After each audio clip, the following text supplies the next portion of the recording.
Queridos estudiantes del Centro Arquidiocesano de Evangelización de la Escuela de Discipulado Misionero, tengan ustedes un cordial saludo de parte de todas las directivas de esta escuela, del vicario para la evangelización, el padre Omar Arturo López, el coordinador de la escuela, el padre Holman, y de Sandra, Caterine, el mío propio. De verdad que para nosotros es un motivo de mucha alegría poder reanudar este proceso de formación con ustedes usando estos medios tecnológicos que deben de servir para la evangelización. Agradeciendo de verdad a Dios Todopoderoso que nos ayuda y nos permite reiniciar este semestre. Me ha correspondido por gracia de Dios, más que por méritos, el acompañarlos a ustedes en el estudio de ese documento que ustedes tienen, el módulo sobre los documentos de la iglesia. Yo sé que con el profesor que tenían ustedes en el momento presencial, pues habían ya adelantado algo con respecto a el estudio de los documentos de la iglesia. Yo voy a tratar de recoger un poco lo que hayan trabajado con él y vamos a enfocarnos en la mirada un poco más profunda, una mirada somera, diría yo, a algunos de los documentos que la iglesia hoy día retoma como los más importantes para el desarrollo de su misión evangelizadora. La única misión que tenemos nosotros nos la dio Jesús, que es ir a evangelizar. Eso fue lo que nos dijo. Y entonces tendríamos que empezar a hablar dentro de los documentos de la iglesia el cómo es que la iglesia hoy continúa escribiendo. La palabra de Dios, nosotros como iglesia católica, no tenemos una religión de libro, es decir, no es una religión de un libro quieto, muerto, un libro frío. Nosotros como iglesia tenemos una religión de palabra. La palabra de Dios no se va a agotar en la Biblia. La palabra de Dios se sigue escribiendo a través del magisterio de la iglesia y a través de la tradición que se ha venido desarrollando desde antiguo. Por eso nosotros en la Iglesia Católica veneramos, respetamos lo que la Iglesia manifiesta en todos sus documentos y lo que la Iglesia nos pide a través de las acciones que tradicionalmente van surgiendo. Esos tres elementos conforman lo que para nosotros es la palabra de Dios. Palabra de Dios que se sigue escribiendo, palabra de Dios que sigue manifestando, que sigue dando luces para que podamos nosotros continuar.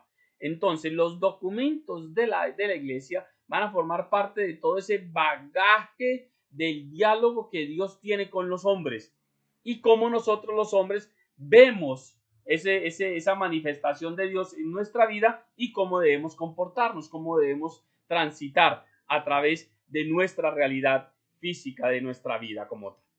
Ahora, ¿de dónde surge esto de que la iglesia tiene que recoger y organizar los textos y manifestarnos cómo es que debemos manifestar nuestra fe, nuestra esperanza, nuestra caridad? Y para eso, el libro de Lucas nos va a traer un texto que nos va a enmarcar en la misión que la iglesia intrínsecamente va a tener desde este evangelio. Leamos el evangelio de Lucas, capítulo 1, verso 1 y siguientes. Y a partir de ahí vamos a descubrir esa misión que ya Lucas comprende muy bien en su quehacer científico como médico que era y decide compilar. Veamos lo que dice el texto entonces. Dice: ya que muchos emprendieron la tarea de relatar los sucesos que nos han acontecido, estamos hablando de todo lo que aconteció con la vida de Jesús, su pasión, su muerte, su resurrección y los primeros estadios de la iglesia, el primer caminar de la iglesia. De eso está hablando Lucas. Tal como nos los transmitieron los primeros testigos presenciales y servidores de la palabra. Recuerden que los evangelios se empezaron a escribir por allá después de los años 70 después de Jesucristo. Es decir, si estamos hablando de 70 años, estamos hablando de que los primeros cristianos, los discípulos, los apóstoles, los que caminaron con Jesús en esta tierra, pues ya iban desapareciendo, ya iban muriendo y quedaban pocos. Y Lucas dice, tal como nos lo transmitieron los primeros testigos presenciales y servidores de la palabra. Es decir, él tenía una preocupación y era estos hombres, estas mujeres que caminaron con Jesús se nos están muriendo y la palabra oral pues se iba transformando y se iba transmitiendo de tal manera a unos o a otros que iba acogiendo diversos matices que en algún momento podían desvirtuar totalmente el mensaje. Recuerden ustedes que a través de los evangelios apócrifos podemos advertir cómo el mensaje de Jesús se iba desvirtuando. Entonces veíamos cómo Jesús en algunos textos era solamente espíritu, en otros era solamente materia, en otros era una conjugación de un hombre totalmente extraordinario que no parecía ser el hijo de José o que no parecía ser el hijo de Dios. Habían ciertas corrientes del cristianismo que iban desvirtuando al verdadero Jesús. Y dice Lucas entonces ya, tal como nos lo transmitieron los primeros testigos presenciales y servidores de la palabra. También yo he pensado, ilustre Teófilo, está hablando Lucas y se lo está hablando a Teófilo. ¿Quién es Teófilo? Teófilo es una palabra compuesta de dos, teos y filos, teos Dios y filos amante, aquel amante de Dios. Y si hoy usted está viendo este video conmigo acá, si hoy estamos nosotros estudiando en la Escuela de Discipulado Misioneros porque sentimos un amor por Dios, es decir, este libro y este relato de los acontecimientos que sucedieron en Jerusalén, pues son para ti, amante Teófilo, amante de Dios. Dice, también yo he pensado, ilustre Teófilo, escribirle todo por orden y exactamente, todo por orden y exactamente. Es decir, advertimos en el texto que había desorden y que además no había exactitud. Unos predicaban una cosa, otros predicaban otra cosa, otros iban más allá, otros ponían cargas más pesadas, otros desvirtuaban el mensaje, otros lo acomodaban a su amaño, habían falsos profetas, habían falsos pastores, y Lucas dice, aquí hay que organizarnos. ¿Y cómo nos organizamos? Con la palabra escrita. Cuando nosotros escribimos la palabra, podemos tener un referente concreto de qué es lo que tenemos que transmitir. Lucas, médico, sabe muy bien que si hay un texto escrito, podría ayudarnos a organizar qué es verdaderamente o en quién verdaderamente vamos nosotros a creer. Y dice exactamente, comenzando desde el principio. Así comprenderás con certeza las enseñanzas que has recibido. Así comprenderás con certeza las enseñanzas que has recibido. ¿A qué se refiere entonces Lucas en este sentido? Había ya mucha gente, muchos hombres y mujeres de las primeras comunidades cristianas que iban caminando, de hecho los llamaban los del camino, que iban caminando en esos primeros estadios de la iglesia, en esos primeros siglos de la iglesia, en ese primer siglo de la iglesia, iban caminando, pero a veces sentían como que fallaba el mensaje. Y Lucas dice, esto hay que organizarlo, y decide entonces organizar un texto que contara cronológicamente y además exactamente, y además teniendo como testigos a los primeros cristianos sobre lo que había sucedido. Eso es nada más que la misión que hoy está cumpliendo la iglesia en el siglo XXI y que lo ha cumplido durante todos los siglos. Yo tengo aquí un documento que todos ustedes me imagino que tienen en su casa, que es el Catecismo de la Iglesia Católica. Este texto, si nosotros miramos en la parte de atrás del texto, vamos a encontrar un índice, y en ese índice, que además de ser temático, es un índice de textos. En este índice de textos vamos a encontrar que el Catecismo de la Iglesia Católica va a recoger la experiencia no solamente del siglo XX, sino desde el siglo I. Aquí me he encontrado yo con textos del siglo I.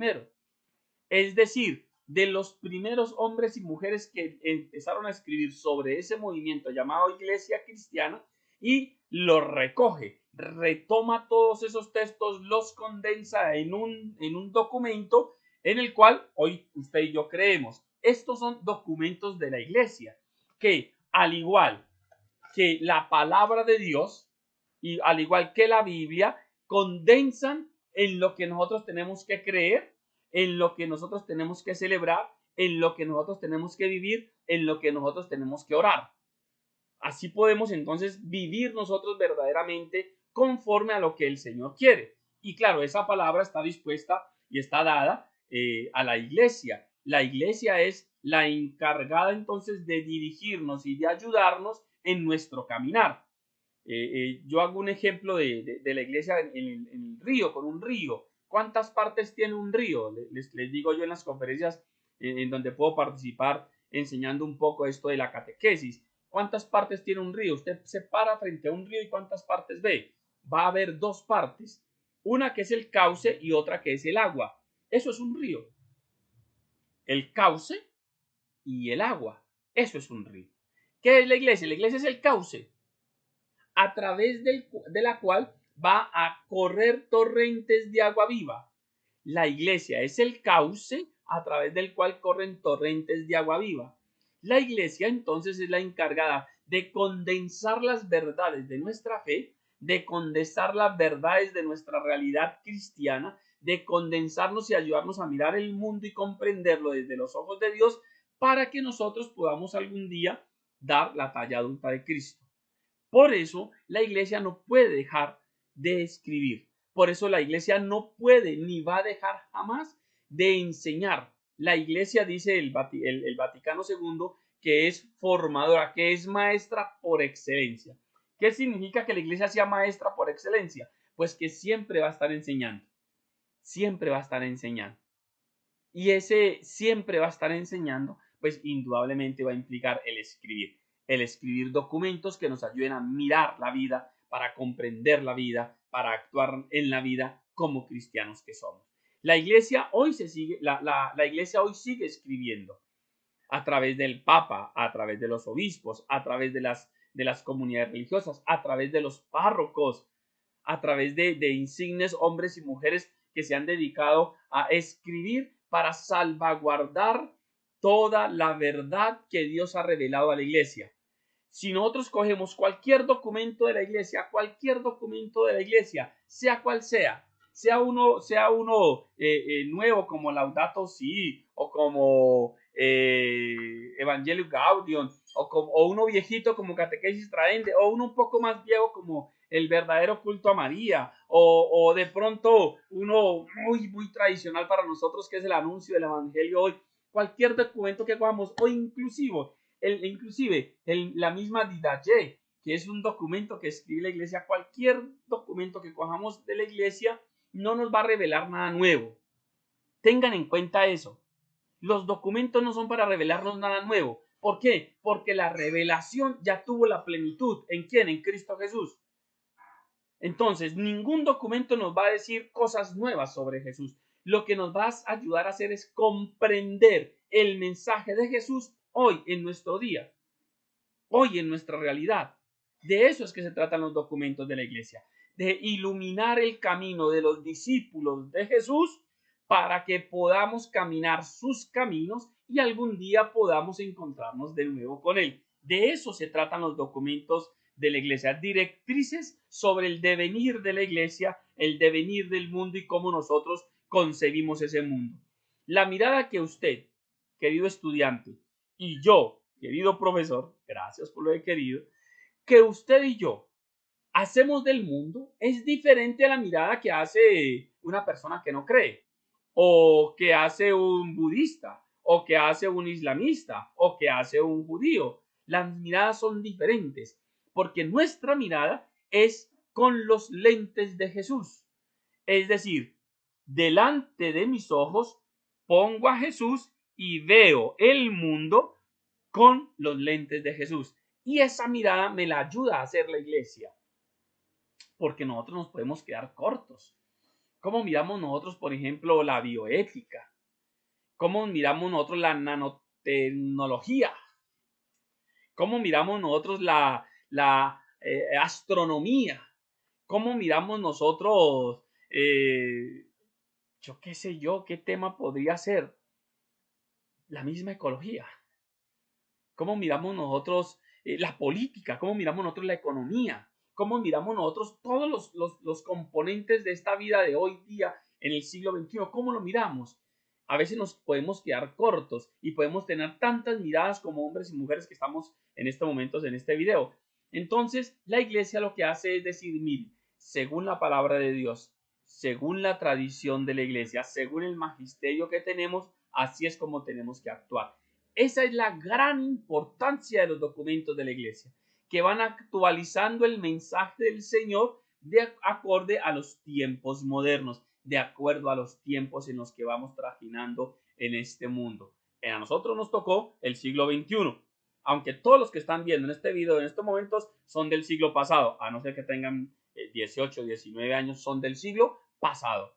Y si son del siglo pasado, han vivido dos siglos, el siglo XX y el siglo XXI. Y nosotros necesitamos entonces un organismo que nos ayude a dimensionar a Dios en medio de estas realidades. Y ese organismo se llama iglesia, en donde yo voy a beber el agua viva. ¿Quién es? Jesús.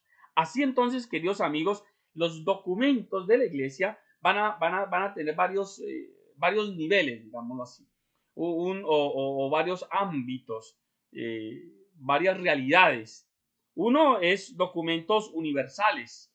Esos son los documentos que salen para todo el mundo. Dentro de esos universales hay unos que van para todo el mundo, otros que van para la iglesia, otros solamente que van para cierto determinado porción del pueblo de Dios. Entonces va dirigido o a los obispos, o a las religiosas, o a los diáconos, o a los catequistas, va dirigido a cierto tipo de personas, pero también algunos universales que van dirigidos a todo el pueblo de Dios, y ahí meten a los cristianos y a los no cristianos. También hay otros que va dirigidos solamente a los de la iglesia, que son aquellas exhortaciones apostólicas, es decir, una invitación del apóstol a sus apostolados. Ya lo vamos a ir determinando más claramente después. Pero hay documentos que son universales, otros que son continentales. Es decir, cada continente tiene unas realidades diferentes, vive unos momentos diferentes de acuerdo a su historia, a su realidad presente, de acuerdo a sus sueños, a sus esperanzas. No es lo mismo la vida aquí en América que la vida en el África. No es lo mismo la vida en América del Sur que en América Central. No es lo mismo la vida en América Central que en América del Norte. No es lo mismo la vida en Asia, en Europa. La vida, el hombre va creando esa cultura, y en esas culturas nosotros tenemos que tener una visión acorde a ellas desde la palabra de Dios, desde la tradición y desde el magisterio. Entonces la iglesia dice, mire, para América esto, para Europa esto, para África esto, para Oceanía esto, y salen documentos que son continentales. Por aquí tengo uno que a mí me encanta mucho, me gusta mucho, por allá en los años, para la celebración del jubileo, creo que fue por allá en el año 97, 98, 97, 98, hubo un sínodo, el sínodo de las Américas, y de ese sínodo surge este documentico que tengo aquí en la mano, que se llama Exhortación Apostólica Post-Sinodal Ecclesia en América, la Iglesia en América. Este librito no lo hemos descubierto totalmente en nuestra iglesia, aunque Aparecida lo va a recoger mucho, y nosotros de pronto ahora recogemos algunos textos, o en este curso que vamos a hacer rápido aquí a través de estos videos, vamos a recoger algunos textos de aquí de Ecclesia en América. Este es un documento solamente para América. Sin embargo, los otros continentes leen el texto, y si hay algo que les pueda iluminar en su caminar, lo adoptan, lo asumen, como lo fue el proceso de nueva evangelización. Esto de la nueva evangelización surge con Juan Pablo II, cuando escribe el anuncio del Evangelio hoy, que él dice, hay que hacer una reevangelización, hay que hacer algo nuevo. Empieza él como a decir, hombre, aquí no nos podemos quedar en lo que estamos haciendo, y por allá, en los años 80, habla de un anuncio del Evangelio, y al primero que se los dice y habla de nueva evangelización es al África. Y América recoge rápidamente eso y empieza a hablar ya en la reunión continental que se hace en 1992 en Santo Domingo. Empieza a hablar de nueva evangelización. ¿Dónde lo habló? En África. Entonces empezamos a mirar cómo, aunque puede ser para un continente, puede ser usado y servido para otros continentes y otras latitudes. Pero los documentos son universales, continentales, nacionales. Cuando las conferencias episcopales sacan una carta, sacan un comunicado, sacan un libro, sacan un texto, Por ejemplo, aquí en Colombia tenemos nosotros los catequistas, orientaciones comunes para una catequesis en Colombia. Es un libro para Colombia y orientaciones comunes para nosotros. Está el Directorio Nacional de Pastoral de Familia, está el mismo leccionario que usamos en la liturgia para Colombia. La conferencia episcopal saca documentos para la nación. Y ustedes han escuchado a través de los medios de comunicación, a través de nuestras parroquias en tiempos fuertes o para campañas de elecciones populares o para momentos difíciles que vive nuestro país, la conferencia episcopal saca un comunicado para la nación, o sea, documentos también que son nacionales o inclusive diocesanos. Pues este video está hecho para los estudiantes de la Arquidiócesis de Cali. En la Arquidiócesis de Cali acabamos de despedir el plan pastoral de la Arquidiócesis de Cali. Pues es para la Arquidiócesis de Cali. Hace unos días venían unos sacerdotes de Bogotá y les contábamos sobre el plan pastoral de la Arquidiócesis de Cali, les mostrábamos y les pareció interesante eso de las casas católicas y pidieron mucho material porque dicen esto lo podemos adaptar a lo que nos está pidiendo la Arquidiócesis de Bogotá y nos van a servir algunos temas que vimos aquí. Pero el documento es para la diócesis. O inclusive hay algunos documentos que son totalmente parroquiales. El señor cura párroco que viendo una realidad de la parroquia dice, nosotros como parroquia pensamos que, y pone su punto de vista. ¿Cuándo nos damos cuenta que un documento es válido? Cuando ese documento, primero, no hace una revelación extraña, porque todo está revelado. Segundo, cuando ese documento está iluminado por la palabra de Dios, la doctrina de la iglesia y está revelado por la tradición que nosotros seguimos en nuestra iglesia católica. Así nosotros entonces vamos a tener varios documentos que nos van a ayudar a nosotros en nuestro caminar como iglesia. La iglesia escribe mucho, yo me quedo aterrado. No hemos terminado de leer un libro cuando ya se nos vino el otro libro, ¿no? El Papa Francisco cuando inició nos dio Lumen Fidei, nos dio Laudato Si, Evangelii Gaudium y ya Francisco nos había dado como 3 libros más, un momento de mucha inspiración del Espíritu Santo para la escritura y empezaron muchos documentos y como que nos estábamos absorbiendo demasiado, uno no alcanza a veces como a digerir todos estos documentos de la iglesia, pero el Espíritu Santo pidámosle que nos ayude a leer los documentos que necesitamos para nuestra labor pastoral. ¿Cuál labor pastoral? La que usted desarrolla. Si usted es un catequista, pues busque los documentos de la catequesis. Si usted es un hombre o mujer del altar, que sirve de la palabra o sirve en la Eucaristía, pues busque los documentos eclesiales que le ayuden en ese caminar. Si usted es un hombre que le gusta el ministerio de la familia, pues busque los documentos de familia. En fin, cada uno vamos organizándonos y vamos atrayendo documentos que nos van sirviendo. De todas maneras, todos, usted y yo, el Papa y el sacerdote más humilde de cualquier comunidad, deberíamos de tener 3 libros. Lo estoy diciendo yo, Pedro, recomendaría tener 3 libros. 1, palabra de Dios. Hay que tener palabra de Dios. Hay que tener Biblia. Hay que tener Biblia. Si no tenemos Biblia, por Dios, ¿qué vamos a hacer? Estas reuniones de nosotros, donde la gran ausente es la palabra de Dios, son reuniones que tendrían que replantearse, porque la palabra de Dios debería estar dirigiendo nuestras reuniones. 2, deberíamos de tener catecismo de la Iglesia Católica, porque aquí está condensado todo lo que nosotros creemos, lo que nosotros celebramos, lo que nosotros vivimos y lo que nosotros oramos. Este documentico, este libro gordo de Petete, a ustedes sí les puedo hablar de eso porque ustedes son del siglo pasado. El libro gordo de Petete. Este librito, que es una hermosura, condensa todas las verdades de nuestra fe. Y no les dé miedo cogerlo, no les dé miedo comprarlo, no les dé miedo adquirirlo. En la parte de atrás de este librito, me voy a adelantar así a uno de los temas que va por ahí en la última clase. Este librito va a tener un índice que se llama índice temático. Este índice temático le va a ayudar a usted para asumir este texto que no es de miedo, es simple y llanamente de consulta. No es para leerlo de principio a fin. Eso lo harán algunos catequistas, algunos catequetas, algunos teólogos que quieran leerlo de principio al fin. Pero nosotros, los de a pie, lo vamos a tener de consulta. Es decir, mañana en la reunión va a versar sobre la moralidad. vamos a mirar qué dice sobre moralidad. Voy, lo busco y lo encuentro aquí. ¿Estamos? Y el tercer documento que deberíamos de tener nosotros es lo que yo llamaría la Constitución, que es el Vaticano II. Este librito del Vaticano II tenemos que tenerlo nosotros los cristianos. 3 documentos y de ahí para allá todo lo que quieran. Aquí tengo 1, 2, 3, 4, 5, 6, 7, 8, 9, 10, 11, 12, 15 documentos de la iglesia aquí esparcidos sobre esta mesa desde donde estoy haciendo esta transmisión. 15 documentos que me han ido sirviendo en mi caminar como evangelizador, me han ido sirviendo en mi caminar como catequista, para ayudarme en el anuncio, para poder dar razón de mi esperanza. Documentos de toda clase y de toda índole, desde lo social hasta lo moral, desde lo social o lo político, desde lo económico, lo ecológico, documentos que le sirven a uno para uno decir, bueno, ¿qué dice este documento sobre? Y empieza uno a estudiar y aprender más cada vez más.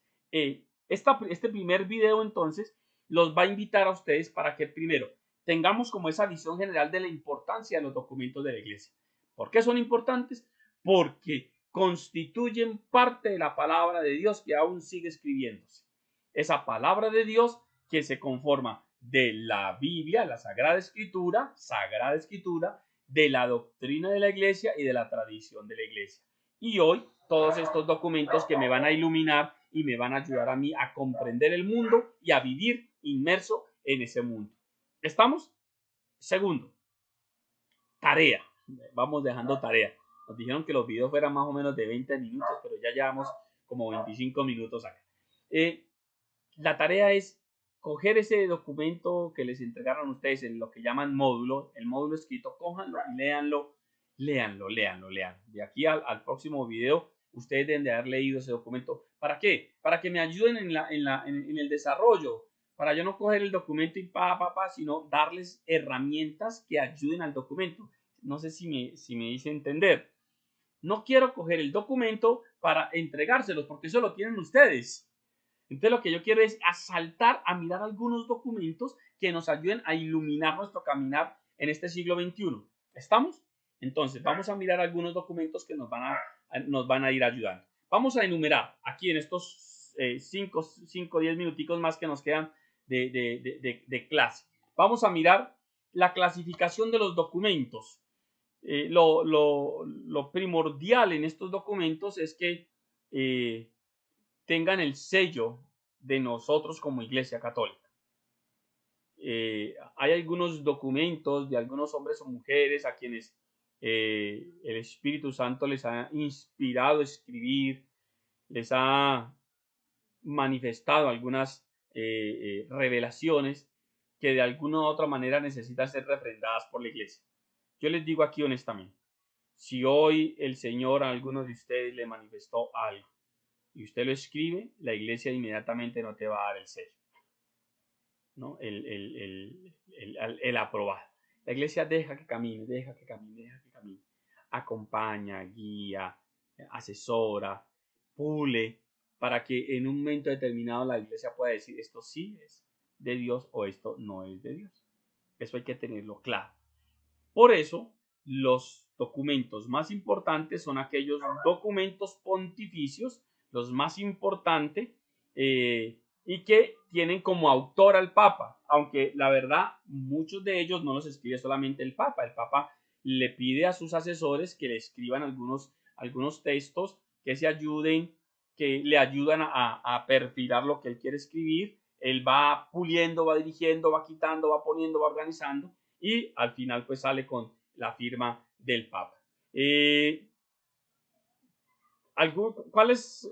¿Cómo identificarlos? Pues hay cartas encíclicas, hay epístolas encíclicas, hay constituciones apostólicas, hay exhortaciones apostólicas, hay cartas apostólicas, hay bulas y hay motu propio.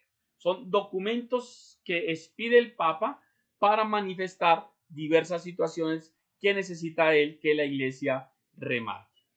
Cada una de ellas va a contarnos algo o va a ayudarnos en la comprensión de la vida y de cómo nosotros como cristianos católicos vamos a actuar en esa realidad. Ya técnicamente cómo reconocer si es o no es hoy día con estos medios tecnológicos es demasiado fácil. Todos los documentos de la Iglesia están contenidos en una página del Vaticano, en la página del Vaticano, www.vatican, terminado en n, vatican.va, con v, va, www.vatican.va. Entonces, si a usted le llega un documento que dicen que es de la Iglesia y usted como que duda, vaya y lo busca. Si aparece, ese es. Si no, no confíe plenamente en él, sino que busque a ver si tiene verdaderamente un asidero, ya sea nacional, ya sea diocesano, ya sea inclusive parroquial, que tenga un asidero en una fuente eclesiástica. ¿Estamos? Ahora, el lenguaje que usamos, las formas que usamos, todos los documentos de la iglesia que tenemos nosotros son documentos que vienen numerados en sus párrafos, porque eso nos ayuda a citar y nos ayuda a encontrarlos más fácilmente. Entonces, esa forma de escribir de nosotros de la iglesia tiene una impronta, tiene un sello propio que nos va a ayudar a ir identificando si son o no son. ¿Estamos? Son diversos documentos y ustedes en la lectura que van a hacer van a encontrarse entonces los diversos documentos y van a encontrar explicaciones de cada uno de esos documentos. Eso es fundamental. ¿Estamos? Si ustedes no leen eso, se van a quedar sin esa parte de la materia, porque aquí vamos a consolidar digámoslo así, tres herramientas para esta formación. Uno, el texto escrito que se les ha entregado. Dos, la cátedra que nosotros podamos dar a través de estos videos. Y tres, la aplicación de esos dos elementos en su vida, que sería una tarea, un ejercicio, el desarrollo de algún taller que uno les ponga desde acá. ¿Estamos? Entonces, si ustedes no leen esos textos y si ustedes no leen los documentos que nosotros les vamos a decir, pues sencillamente pasan de agache en el curso. No van a cumplir verdaderamente el objetivo del curso, que es aprender más sobre los documentos de la iglesia. Las encíclicas, las cartas, los documentos son una forma muy antigua de enseñar, de comunicar en la iglesia. De hecho, la misma palabra de Dios, la misma Biblia, se empieza a escribir es con las epístolas, con las cartas que Pedro, que Juan, que Santiago, que Pablo le escribían a las comunidades o a los amigos y amigas, y allí ellos contaban sus historias, contaban, enseñaban, dirigían, reprendían a las comunidades, es a través de las cartas, ¿no? Y los obispos frecuentemente enviaban cartas a otros obispos, sobre todo para asegurar la unidad de la doctrina y de la vida de la iglesia. En ese entonces no bastaba póngale un whatsappazo ahí, ¿no? En ese entonces no había eso. Había que mandar una carta y preguntarle cómo estaba celebrando él, o mandarle una carta y diciéndole cómo estás enseñando esto, me llegó tal noticia, así es, así, las cartas que iban y venían. Y eso indudablemente se fue manteniendo en la iglesia de escribir para que así pudiéramos tener certeza de lo que estábamos diciendo, cómo lo estábamos diciendo.